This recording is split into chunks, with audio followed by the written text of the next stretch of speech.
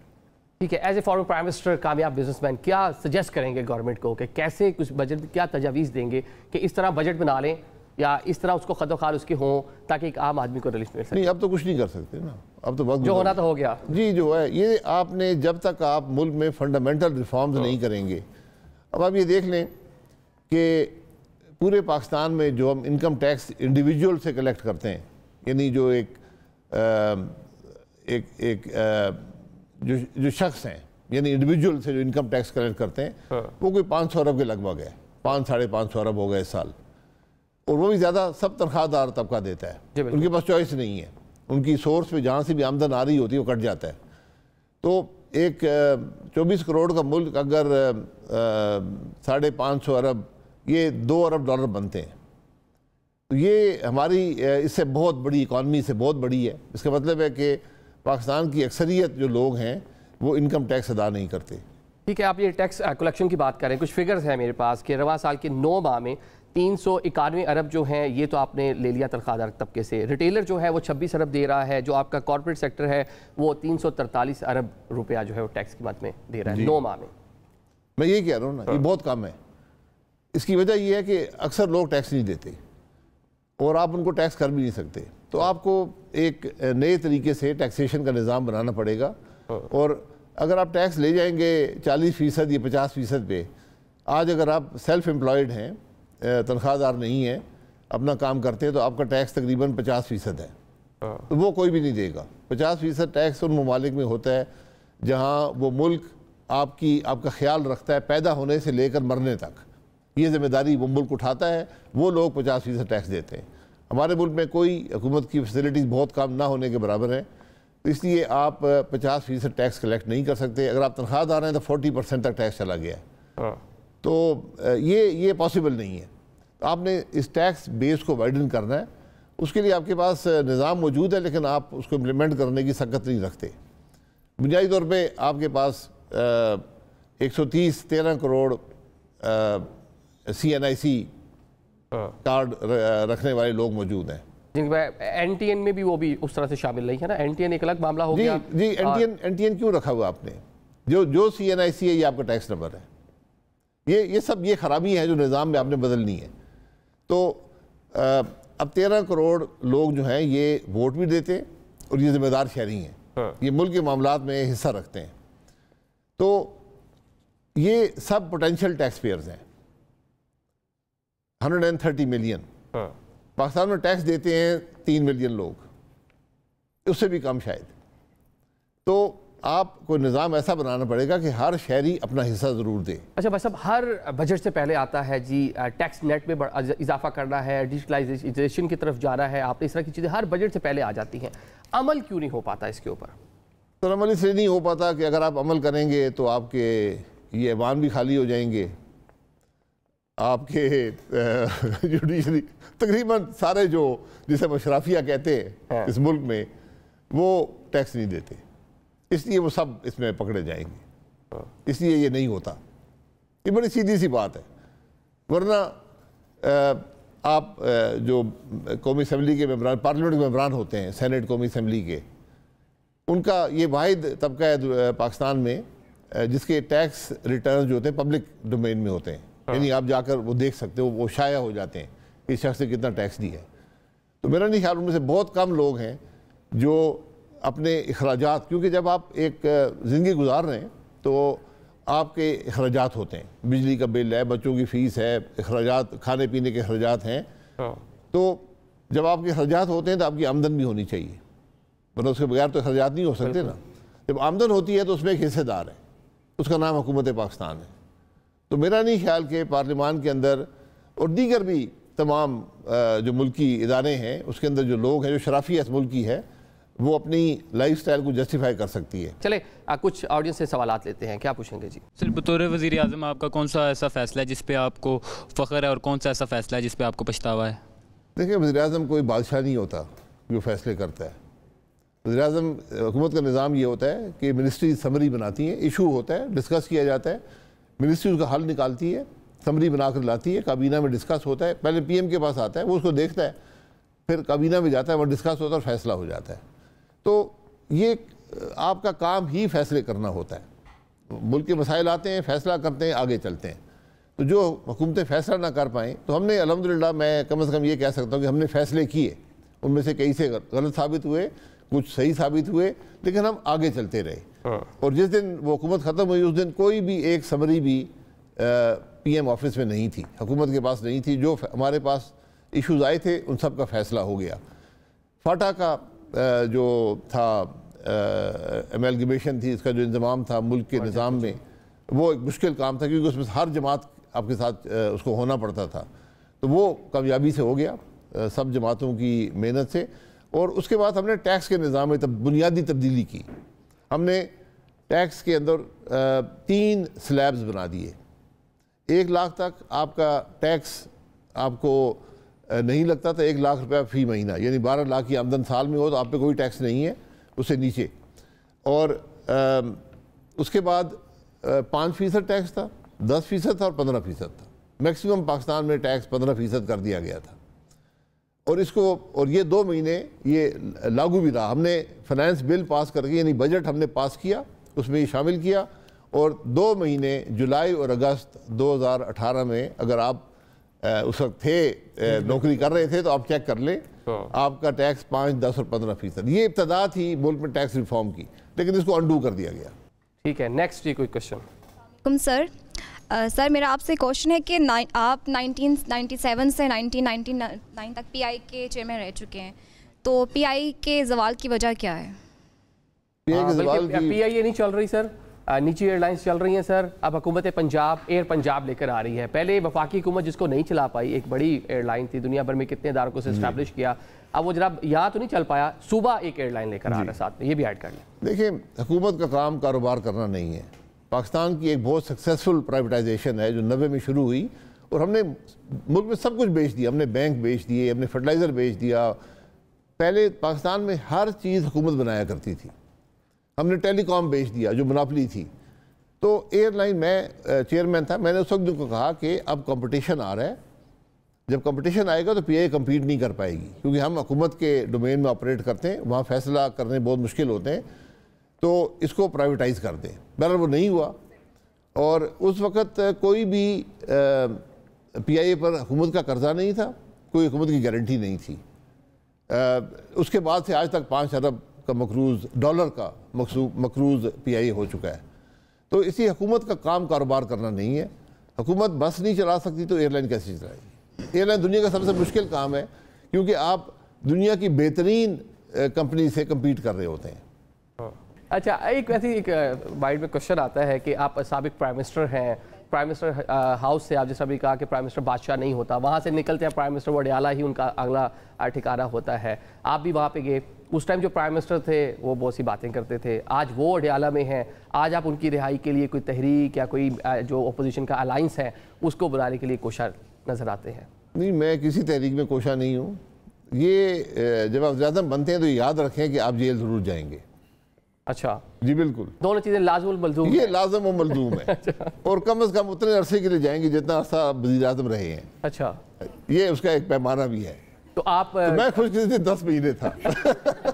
ویسے دن اور رات ٹائم, جی, تو میں نے اس کے بعد پورے 10 مہینے گزارے. 2 سال اس سے پہلے گزارے تھے, وہ علیحدہ معاملہ تھا, لیکن وزیر اعظم بننے کے بعد 10 مہینے. تو بھی خان صاحب کے پھر باقی ہیں تقریباً. خان صاحب کو تھوڑا ٹائم باقی. بڑی اچھی ٹریننگ ہے, یقین کریں, اس سے بہتر تعلیم ایجوکیشن نہیں ہوتی انسان کی. جیل جو ہے, کیا سیکھنے کو ملا آپ کو وہاں سے؟ آپ کو سوچنے کا موقع ملتا ہے, یہ سوچنے کا کہ میں نے زندگی میں کیا کیا, صحیح کیا, غلط کیا, میں آگے کیا کروں گا. پڑھنے کا موقع ملتا ہے. وہ آپ بالکل آپ کی زندگی جو ہے, اور عام طور پہ جو وزیر اعظم وغیرہ ہوتے ہیں آپ قید تنہائی میں ہوتے ہیں, آپ کے ساتھ کوئی اور نہیں ہوتا. تو اس لیے پورا دن آپ سوچ لیں, ایک کمرے میں آپ بیٹھے ہیں. مطلب آپ نے وہیں پہ سوچا کہ پاکستان مسلم لیگ نون کو چھوڑنا ہے, نئی سیاسی جماعت بنانی ہے؟ نہیں, یہ بات میں کبھی سوچی بھی نہیں تھی, لیکن اس سے اپنی زندگی دیکھتا ہے میں نے کیا زندگی میں کیا, جسے ریفلیکشن کہتے ہیں. ریفلیکشن بڑی امپورٹنٹ ہوتی ہے زندگی میں, ہمیں عام طور پہ موقع نہیں ملتا. پھر آپ کو پتہ چل جاتا ہے آپ کے دوست کون سے ہیں, دشمن کون سے ہیں, یہ سب باتوں کو پتہ چل جاتا ہے. نیکسٹ کوئی کوشچن. السلام علیکم سر. پاک انڈیا جنگ میں پاکستان کی کامیابی کو کیسے دیکھتے ہیں سر؟ دیکھیں, پاک انڈیا جنگ جو ہم نے بہت سی جنگیں لڑی ہیں اور ہم نے ہمیشہ ان کا مقابلہ کر لیا ہے, سوائے 71 میں ایسے حالات تھے اور وہ حالات پولیٹیکل تھے. فوج وہاں بھی بڑی جوامردی سے لڑی. اس دفعہ جو معاملہ ہے اس کو ذرا آپ کو انالائز کرنا پڑے گا کہ ہوا کیا ہے, کیونکہ پاک فضائیہ ہمیشہ سے ایک ایسا ادارہ رہا ہے جس نے ہمیشہ فضائی برتری پاکستان میں برقرار رکھی ہے. 71 کی جنگ میں بھی جو مغربی محاذ تھا اس پہ فضائی برتری ہمارے پاس تھی, یہ برابر کا مقابلہ تھا. ہندوستان کو بہت زوم تھا کہ ان کے پاس نئے طیارے آ گئے ہیں, ان کے نئے سسٹمز آ گئے ہیں اور وہ شاید فضائی برتری حاصل کر لیں گے, اور انہوں نے جہاز ہی استعمال کیے جارحیت کے لیے. انہوں نے ایک بہانہ بنایا کہ پہلگام میں کوئی لوگ ملوث ہیں اور ہم ان کو پر حملہ کریں گے, اور انہوں نے جہازوں نے حملہ کیا, اور وہ حملہ اب نوعیت بدل گئی ہے. وہ جہاز ان کی سرحد کے اندر ہی تھے اور کئی کلومیٹر, شاید 30, 40, 50 کلومیٹر پیچھے تھے, اور وہاں سے انہوں نے جو اسٹینڈ آف ویپنز ہوتے ہیں ان سے انہوں نے حملہ کیا, اور یہاں پر انہوں نے حملہ مدارس اور مسجدوں پر کیا. یہ بھی آپ ذرا سوچ لیں کہ کیا سوچ ہے اس ملک کے اندر.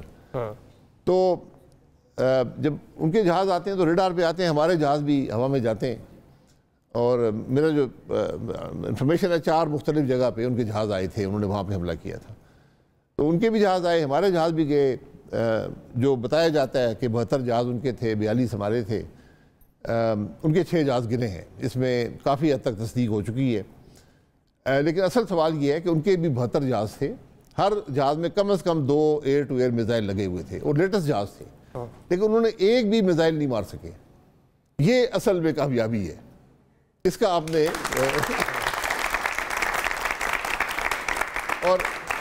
اور نہ ہماری فضائیہ نے بارڈر کراس کیا نہ ان کی فضائیہ نے بارڈر کراس کیا. دنیا کی جنگ بڑی بدل چکی ہے.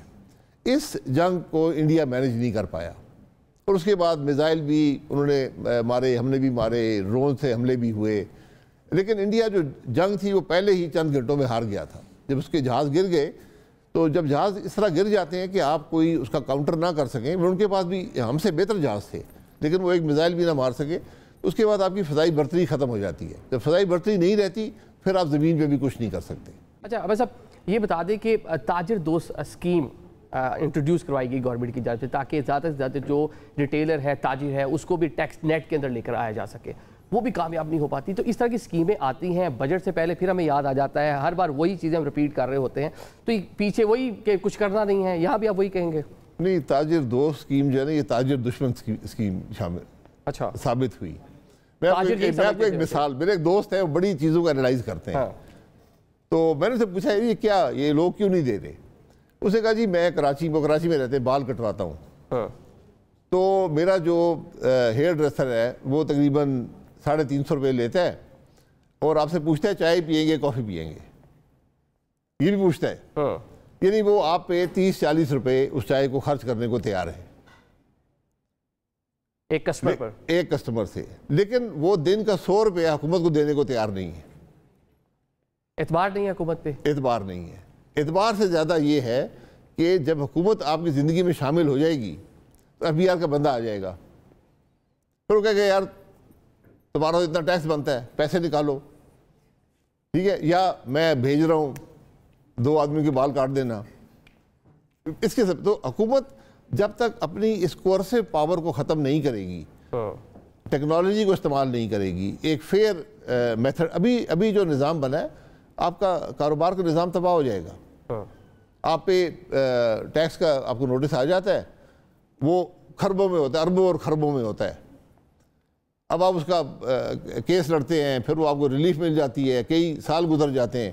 تو اب یہ ہے کہ وہ نہ کورٹ آپ کی سنتا ہے اور نہ ہی آپ کسی کو وہ کہتے ہیں جی ٹھیک ہے اتنے اس کا 1/3 جمع کرا دیں, 1/4 جمع کرا دیں, پھر آگے کیس چلتا رہے گا. وہ ایک ٹرسٹ ڈیفیسٹ ہے, اور جو انلیگل بیچ میں چیزیں شروع ہو جاتی ہیں وہ ایک بڑی ریزن ہے ٹیکس کلیکشن میں. جو انلیگل کلیکشن ہے, جو نظام ہے, اس کی ناکامی جو ہے اس سے لوگ خائف ہیں.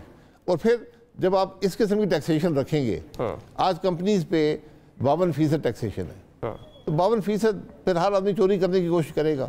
جب چوری وہ کرے گا تو پھر جو ٹیکس کلیکٹ کرنے والوں کو موقع مل جائے گا. تو اگر آپ یہ دیکھیں کہ آپ کلیکٹ کیا کر رہے ہیں, جو آپ نے نظام بنایا ہوا ہے, پھر آپ اس کو درست کریں گے تو پھر معاملہ آگے چلے گا. ٹھیک ہے, نیکسٹ کوئی کوشچن.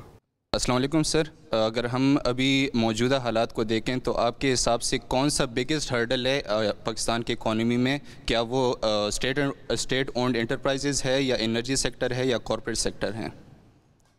دیکھیں, جو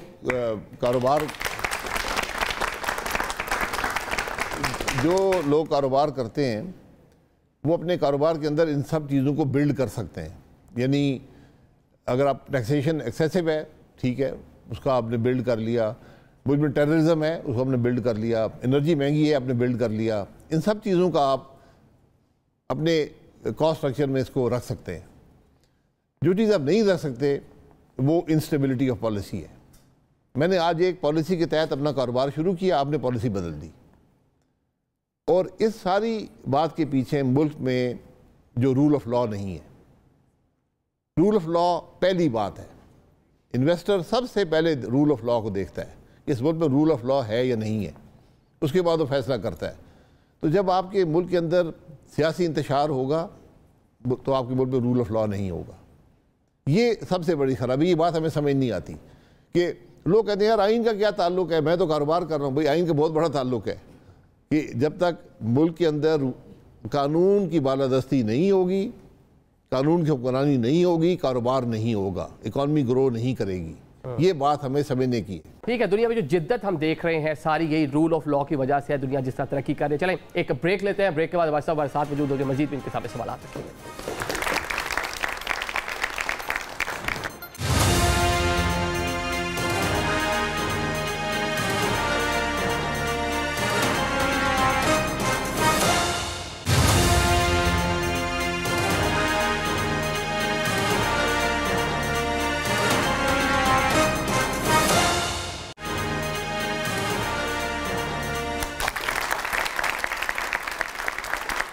welcome back after the break. Programme کے سلسلے کو آگے بڑھاتے ہیں. عباس صاحب ہمارے ساتھ موجود ہیں, اور جس ہمارے ساتھ موجود ہے عباس صاحب, پیٹرولیم لیوی کے اوپر اگر ہم بات کر لیں, ایک کیپ تھا, حکومت نے اس کو ختم کیا آرڈیننس کے ذریعے, اور جو ایک عام آدمی تک ریلیف پاس آن ہونا تھا وہ نہیں ہونے دیا.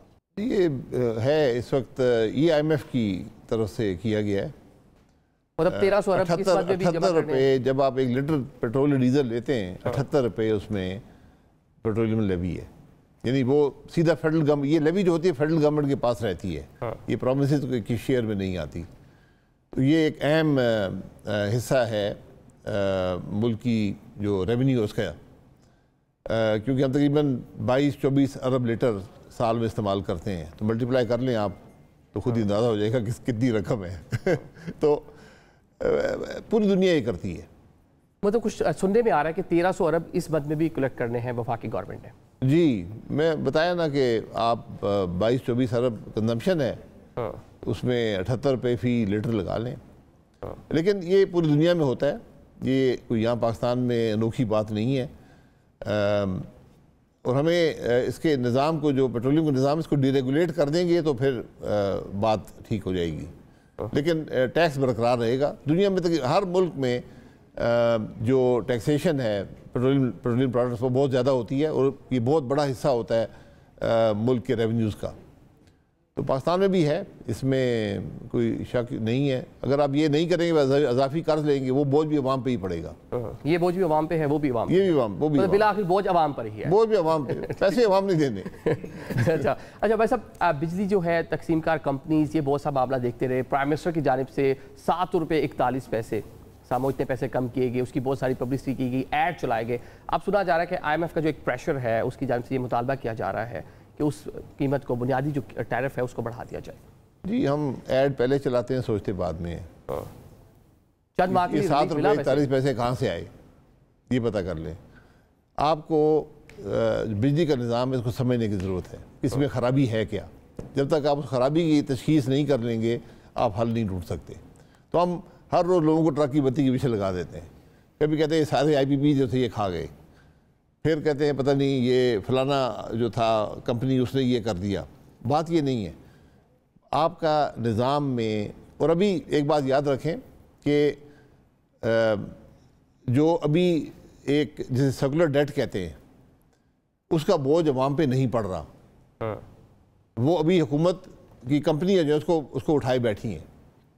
یہ تقریباً 3000 ارب تک پہنچ گیا ہے جو سیکولر ڈیٹ ہے. یہ وہ چیز ہے جو ٹیرف میں الاؤ کیا جاتا ہے بجلی کی کمپنیز کو کہ اتنے لاسز آپ کر سکتے ہیں یا اتنی نان کلیکشن آپ کی ہوگی یا اتنے آپ کے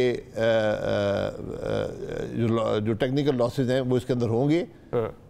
اس میں ایک پروویژن رکھی جاتی ہے. یہ اس سے زیادہ ہے, یعنی جو نیپرا الاؤ کرتا ہے اس سے زیادہ جو نقصان ہوتا ہے یہ تقریباً 600-700 ارب سال کا ہے. اگر آپ یہ کریں گے وہ بھی عوام پہ ڈالیں گے تو 6-7 ارب روپے مزید بڑھ جائے گی اور بوجھ بھی ڈل سکتا ہے, اور بوجھ پڑ جائے گا. تو آج آپ نے بجلی کے نظام کا حل ڈھونڈنا ہے.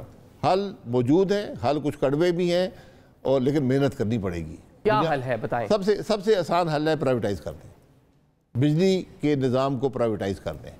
آپ کے پاس ایک ماڈل موجود ہے, کراچی کی جو بجلی کی کمپنی ہے وہ پرائیویٹائزڈ ہے جو کہ ESC ہے, اور اگر پرائیویٹائز نہ ہوتی تو وہ بھی آج سال کا 250-300 ارب کا بوجھ ملک کے سیکولر ڈیٹ پہ ڈال دیتی. اب وہ خود اپنے حالات معاملات کو چلاتے ہیں, خود ہی درست کرتے ہیں. تو اس کے لیے آپ کو بہت سی ریگولیٹری ریفارم بھی کرنے پڑیں گے, جس میں سب سے بڑا ریفارم یہ ہے کہ ملک میں ایک قیمت نہیں ہوگی بجلی کی, 1-2 روپے کا فرق ہوگا. جہاں چوری زیادہ ہوتی ہے وہاں بجلی ان کو زیادہ قیمت ادا کرنی پڑے گی, جہاں نہیں ہوتی وہاں کم ہے. ٹھیک ہے, کچھ مزید سوالات کرتے ہیں. جی, میرا یہ سوال ہے کہ کیا پاکستانی معاشیت شروع سے ہی ایسی تھی, اور ایسی کون سی تاریخی غلطی ہے جس سے آج یہ حالات ہو گئے ہیں, اور اس کی ذمہ دار کون ہے؟ جی, ہم ذمہ دار ڈھونڈتے رہتے ہیں. ذمہ دار سارے پوری آبادی پاکستان کی ذمہ دار ہے, ہر کسی نے اپنا وہ جو کام کرنا تھا نہیں کیا. 24 کروڑ لوگ ذمہ دار ڈھونڈ رہے ہیں تو ذمہ دار ملے نہیں. تو ذمہ دار سب ہے. جب سے پاکستان بنا ہے آپ کی خرابیاں در خرابیاں آپ نے نظام کو چلایا نہیں ہے. ہم نے اس حد تک کہ تاریخ بھی مسخ کر دی ہے. ہم آج تک یہ نہیں, آپ کو کسی کو پتہ ہے کہ پاکستان کے پہلے 23 سال میں الیکشن ہی نہیں ہوا, 26 سال تک آئین ہی نہیں بنا. تو جس ملک میں آئین نہ ہو, الیکشن نہ ہو تو کیسے چلے گا؟ معیشت کی خرابی اس کو بھی آپ دیکھ لیں.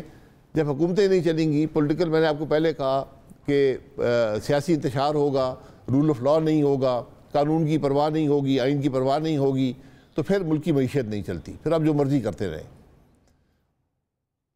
85 کے بعد یک کے بعد دیگر حکومتیں ٹوٹتی رہیں, اور کیسے پالیسی کون سی آتی.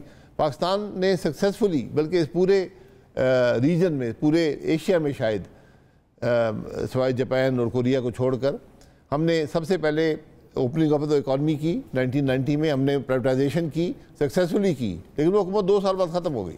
اگلی حکومت نے اس کو پرسو نہیں کیا, پھر دوسری حکومت آ گئی, پھر مارشاء اللہ آ گیا, پھر مطلب یہ سارے معاملات ہوتے رہے. تو جب تک سٹیبلٹی آف پالیسی نہیں ہوگی معاملہ آگے نہیں چلتا. تو پولیٹیکل سٹیبلٹی جو ہے بہت ضروری ہے, اگر اس کے بغیر نہیں بات. ٹھیک ہے, مزید کوئی سوالات؟ جی, لیجسلیٹرز ہم سلیکٹ کرتے ہیں, مطلب ان مینس کہ جو ہم چوز کر لیتے ہیں بائی ووٹنگ, تھرو ووٹنگ ہم پارلیمنٹ بیچتے ہیں. ان کے ساتھ کچھ عرصہ سے جو ہو رہا ہے پارلیمنٹ میں, سر یہ کون سے قانون میں ہو رہا ہے؟ باقی جو یوتھ کو ہر بار یہ کہا جا رہا ہے کہ حالات ٹھیک ہو جائیں گے, آپ لوگ پاکستان میں اپنا حصہ ڈالیں. میں بحیثیت یوتھ اس ملک سے اور اس ملک کے چلانے والوں سے حد درجہ مایوس ہو چکا ہوں, کیونکہ ابھی مجھے ان میں کوئی وہ نہیں نظر آ رہا کہ وہ میرے لیے کچھ کر رہے ہیں. صرف اشرافیہ ہے, اور ایک امیر آ رہا ہے دوسرے کو ریپلیس کرتا جا رہا ہے. ایک دوسرے کو سپورٹ میں لگے سر. اگر آپ سب نے, آپ اس میں شامل کرتا ہوں سر, سوری ٹو سے, کہ آپ بھی اسی سسٹم کا حصہ تھے اور بنے تھے. کیونکہ آپ جب وزیر اعظم بن رہے تھے, وزیر اعظم جب بنے تب آپ نے کوئی استعفیٰ نہیں دیا, کیونکہ آپ اس وقت آپ سے سینئرز کچھ اور لوگ تھے, ان کو وزیر اعظم نہیں بنایا گیا. لیکن جب مریم نواز کو انہوں نے سیم بنا دیا تب آپ نے پارٹی چھوڑ دی سر. اس کے علاوہ باقی جتنے بھی ہیں سر, ابھی جو تنخواہ ان کی بڑھ گئی اس میں سارے ایک نظر آ رہے ہیں. لیکن میرے لیے کیا ہے کہ آپ لوگ جو یوتھ ہے 15 کروڑ جو پاکستان اس سے بلیسڈ ہے, اس کے لیے ان اشرافیہ نے یا ان جو لیجٹیمیٹرز ہیں جو ان کو ہم بیچ رہے ہیں کہ جو ہمارے لیے قانون بنائیں گے وہ کریں گے, وہ کیا کوئی ایسے اقدامات؟ چلے, سب سے پہلے آپ نے گھبرانا نہیں ہے, آپ نے مایوس نہیں ہونا, آپ نے پریشان نہیں ہونا. جی بھائی صاحب جواب دیجیے گا. جی دیکھیں, جو آپ نے بات کی ہے نا, یہ پاکستان کا ہر نوجوان کر رہا ہے, وہ مایوس ہے, لیکن وہ مس گائیڈڈ بھی ہے. اس کو حقائق کا علم نہیں ہے کہ پاکستان کیا تھا, کہاں پر پہنچا ہے, کیسے پہنچا ہے, اس کو کیا کرنا چاہیے. آج کسی سیاسی جماعت کے پاس حل نہیں ہے, نہ صلاحیت ہے, نہ سوچ ہے, نہ فکر ہے. ان ذات کو چھوڑ دیں. آپ نے مجھ سے دو تین ذاتی سوال کر دیے, وہ حقیقت مبنی نہیں ہے. میں نے جب وزیر اعظم میری جماعت تھی, میں سب سے سینئر آدمی تھا, 186 MNA تھے, مجھے انہوں نے کہا کہ آپ بنے, میں نے نہ کر دی تھی. میرے جو طریقہ تھا مجھے سے اختلاف تھا. میں نے زندگی میں کبھی نہ عہدہ مانگا ہے, نہ کسی عہدے کی خواہش کی ہے. ایک اصول کے ساتھ ہم چلتے تھے, اس کا نام تھا ووٹ کو عزت دو, یعنی آئین کی بالادستی.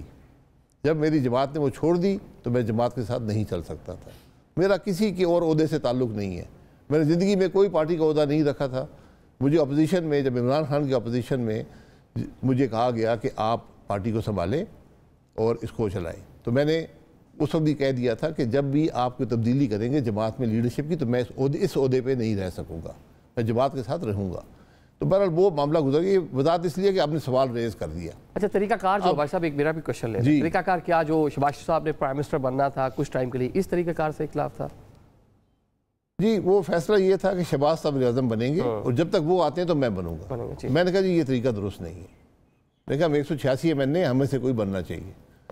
میں نے کہا میں اس کو قبول نہیں کر سکتا. یہ ساری مسلم لیگ اس کی گواہ ہے. تو وہ ایک اصول کی بات ہوتی ہے. اب آپ نے اشرافیہ کا ذکر کر دیا. اشرافیہ میں کون ہے جو نہیں ہے, سیاسی کون سا, اس کا نام بتا دیں. ٹھیک ہے, سب ہیں, سب اس خرابی کے حصے ہیں.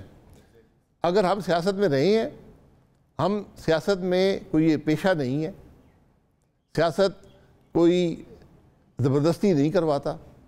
آپ اپنے آپ کو پیش کرتے ہیں, لوگ آپ کو الیکٹ کرتے ہیں اور آپ کو بھیجتے ہیں. اس کے بعد اکاؤنٹیبلٹی بھی لوگوں کے پاس ہوتی ہے. اگر آپ اپنے MNA سے یہ سوال نہیں کریں گے کہ تم یہ 4 لینڈ کروزر میں آئے ہو, تمہارے پاس یہ 16 گارڈ ہیں بندوقیں اٹھائے ہوئے, تم خرچے کہاں سے پورے کرتے ہو, یہ سوال آپ نہیں کریں گے. آپ خوش ہوں گے یار ہمارا MNA تو بڑا زبردست آدمی ہے, 16 گارڈ لے کے گھومتا ہے, 4 لینڈ کروزر میں گھومتا ہے, تو پھر آپ بھی ذمہ دار ہیں. ہم نے قبول کر لیا اشرافیہ کو. اشرافیہ کسی شخص کا نام نہیں, ایک سوچ کا نام ہے. وہ سوچ یہ ہے کہ اپنے مفاد سے ہم آگے نہیں دیکھیں گے, ہم ملکی مفاد پر اپنے مفاد کو ترجیح دیں گے. یہ اشرافیہ ہوتی ہے جو ملک کے نظام پہ قبضہ کر لیتی ہے. ہم نے ہمیشہ اس کا مقابلہ کیا ہے. میں نے مجھ سے آزادی اور ہم نے پوچھا 37 سال ہو گئے, میں نے 27 سال اپوزیشن میں گزارے ہیں, باقی 10 سال میں سے بھی 5 سال اپنی جماعت کی اپوزیشن میں گزارے ہیں. 4 سال 2 مہینے وزیر رہا ہوں, 10 مہینے وزیر اعظم رہا ہوں.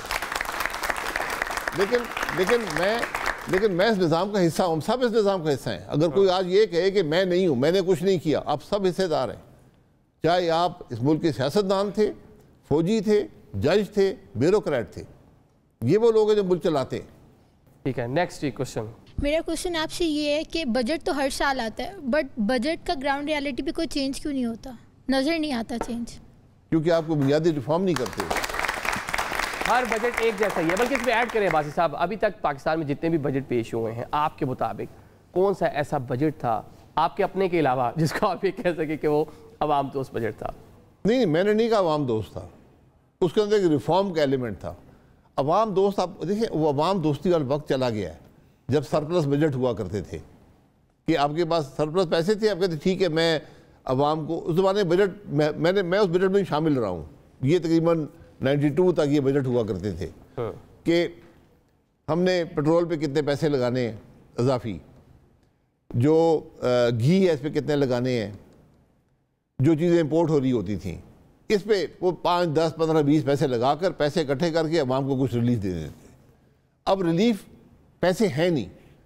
اب آپ کی, میں نے آپ کے سامنے نمبرز رکھے ہیں, آپ کے اخراجات, آپ کی کل آمدن جو وفاق کی ہے اس سے 6 سے 8 ہزار ارب روپے زیادہ ہے آپ کے اخراجات. وہ آپ نے اضافی قرضہ لینا ہے, تو اب آپ ریلیف کہاں سے دیں؟ آپ تو اپنے اخراجات پورے نہیں کر سک رہے.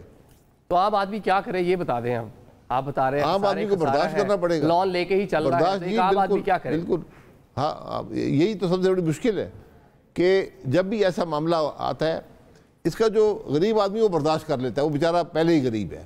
42% پاکستانی سطح غربت سے نیچے ہیں. جو امیر ہے اس کو اتنا فرق نہیں پڑتا. یہ ہمیشہ جو middle class, upper middle class, یہ سکویز ہوتی ہے. تو وہ ان کو پرابلم وہاں پہ آتا ہے. وہ کچھ لوگ سطح غربت سے نیچے چلے جاتے ہیں. یہی ہوا ہے, آپ کی سطح غربت 2018 میں 30% تھی, آج 42% ہے. ہمیں ان باتوں کا, جب وزیر صاحب کہتے ہیں وہ ملک بڑا ٹھیک چل رہا ہے, تو میرا سوال یہ ہوتا ہے کہ بھائی ان غریب لوگوں کو کیا بنے گا. ٹھیک ہے, چلیں نیکسٹ کوشچن. میرا آپ سے سوال ہے کہ آپ نے اپنی پارٹی بنائی ہے عوام پاکستان پارٹی, تو میرا آپ سے یہ سوال ہے کہ آپ نے صرف اور صرف اس ایلیٹ نیکسس کے اندر, آپ نے جیسے کبھی بات کی, اس کے اندر رہنے کے لیے بنائی ہے یا اپنے جو عوام ہے پاکستان کی اس کے لیے کچھ کرنے کے لیے بنائی ہے؟ میں نے آپ کی چیزیں وغیرہ کافی سنی ہیں. آپ بات کرتے ہیں اکنامک ڈریون پالیسیز کی, آپ بات کرتے ہیں سیکولر پولیٹکس کی. آپ اس کو پاکستان جیسے سوسائٹی کے اندر کس طریقے سے امپلیمنٹ کر سکتے ہیں؟ دیکھیں, جماعت بہتری کے لیے بنائی جاتی ہے. یہ وہ جماعتیں نہیں ہیں جو اسٹیبلشمنٹ بناتی ہے. الیکشن سے پہلے 3-4 جماعتیں بن جاتی ہیں, اس کا ووٹ توڑتی ہیں, اس کا ووٹ جوڑتی ہیں اور وہ ختم ہو جاتی ہیں. تو ہم وہ جماعت نہیں ہیں, پہلی گراس روٹ جماعت ہے. اور میرا خیال ہے کہ جب پی ٹی آئی آئی تھی اس کے بعد یہ پہلی گراس روٹ جماعت ہے جو ہم کوشش کر رہے ہیں. تو مقصد, اگر ہمیں وہ مقصد اشرافیہ والا ہوتا تو میں سب سے سینئر آدمی تھا پاکستان مسلم لیگ نون میں وہاں بیٹھا ہوتا. وہ اقتدار میں آ رہی تھی, تو اب اقتدار چھوڑ کر یہاں آئے ہیں, کسی مقصد کے لیے آئے ہیں. تو اب آگے ہم نے کیا کرنا ہے؟ آپ نے آج جو آپ کو سیاست میں صلاحیت چاہیے, آج یہ تینوں جماعتیں اب لے لیں, میں آپ کو حقیقت سے کہتا ہوں 5 آدمی کی کابینہ اب یہاں نہیں بنا سکتے. صلاحیت ختم ہو گئی ہے, آج سیاست ملک میں ختم ہو گئی ہے. تو جب تک صلاحیت نہیں ہوگی, ایک فکر نہیں ہوگی, ایک سوچ نہیں ہوگی, جو جماعتیں یہ کمپرومائز کر لیں کہ ہمیں ہر قیمت پہ اقتدار چاہیے, ایک قدرت کا نظام بھی ہوتا ہے, وہ آگے نہیں بڑھ سکتی. آپ کی عقل میں پردہ پڑ جاتا ہے. یہ باتیں ہمیں سمجھنے والی ہیں. تو ہم کوشش کر رہے ہیں کہ ایک بہتر سوچ ہو, ایک بہتر پالیسیز ہوں. ہم نے ایک جو روایتی منشور ہے وہ نہیں بنایا, ہم نے ایک ویژن ڈاکیومنٹ بنایا ہے کہ پاکستان کے مسائل کیا ہیں, ان کا حل کیا ہے. اس کا ہم نے ایک حد تک حل دے دیا ہے اور ہم اس کو وقت کے ساتھ ساتھ بدلتے رہتے ہیں. اچھا پاکستان میں کئی سیاسی جماعتیں بنی. اصغر خان صاحب نے ایک سیاسی جماعت بنائی, کامیاب نہیں ہو پائے. پاکستان تحریک انصاف کئی سال تک سٹرگل کرتے رہے خان صاحب, ان کو آگے نہیں آنے کا موقع ملا. کہیں نہ کہیں سے اشیر بات تھپکی لگتی ہے تو سیاسی جماعتیں آگے بڑھتی ہیں, تو وہ کیسے بڑھیں گے؟ اس کے کیا وہ کامیاب ہوئی ہیں؟ ویسے یہاں لوگوں کا ایم پرائم منسٹر ہاؤس تک پہنچنا ہوتا ہے. کیا آپ ہوا ہے اس لیے آپ کا ایم نہیں ہے پرائم منسٹر ہاؤس دوبارہ جانا؟ جی, یہاں جو عموماً جو سیاسی جماعتیں بنتی ہیں, جو لیڈر ہوتے ہیں, ان کا عزائم ہوتے ہیں ان کے کہ انہوں نے وزیر اعظم ہاؤس میں پہنچنا ہے, تو وہاں تک پہنچ گئی پاکستان. کیونکہ وہ یہ سمجھتے ہیں آپ پہلے ہو آئے اس کے بعد سیاسی جماعت بنائی. جی نہیں, وہ یہ بات نہیں ہے, لیکن وہ یہ سمجھتے ہیں کہ ہر معاملے کا حل وزیر اعظم ہاؤس میں ہے. ان کے اپنے اندر کوئی صلاحیت نہیں ہوتی. وہ سمجھتے ہیں اس کرسی میں حل ہے. اس کرسی میں حل نہیں ہے. حل آپ کی سوچ میں ہے, آپ کی صلاحیت میں ہے. ہم نے جو پہلا قدم لے لیا نا, یہی سب سے مشکل قدم ہوتا ہے کہ ہم نے اب فیصلہ کیا کہ یہ خرابی ہے, ہم نے اس کا مقابلہ کرنا ہے. تو ہم نے اپنی سوچ عوام کے سامنے رکھ دی ہے. باقی ان کا فیصلہ ہے, ووٹ دیں گے نہیں دیں گے جب وقت آئے گا.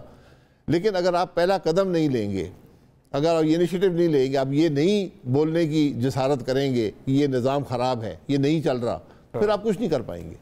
ٹھیک ہے, مطلب آپ نے سوچ عوام کے سامنے رکھ دیا, عوام نے ڈیسائیڈ کرنا ہے کہ کس طرح آپ. جی ہم جائیں گے, اپنی بات رکھیں گے, عوام کا فیصلہ ہوتا ہے. چلے ایک بریک لیتے ہیں, بریک کے بعد مہمانوں سے مزید بات چیت کرتے ہیں.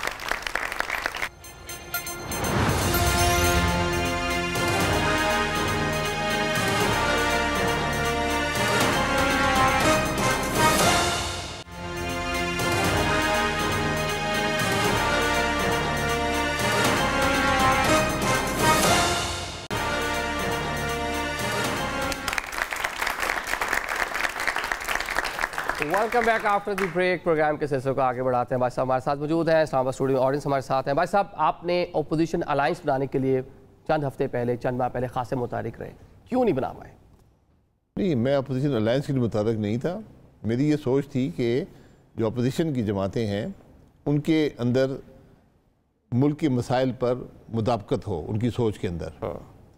کیونکہ جتنا حکومت ضروری ہوتی ہے اتنی اپوزیشن بھی ضروری ہوتی ہے جمہوری نظام میں. تو حکومت تو کوئی کام نہیں کر رہی, تو اپوزیشن بھی کوئی کام نہیں کر رہی.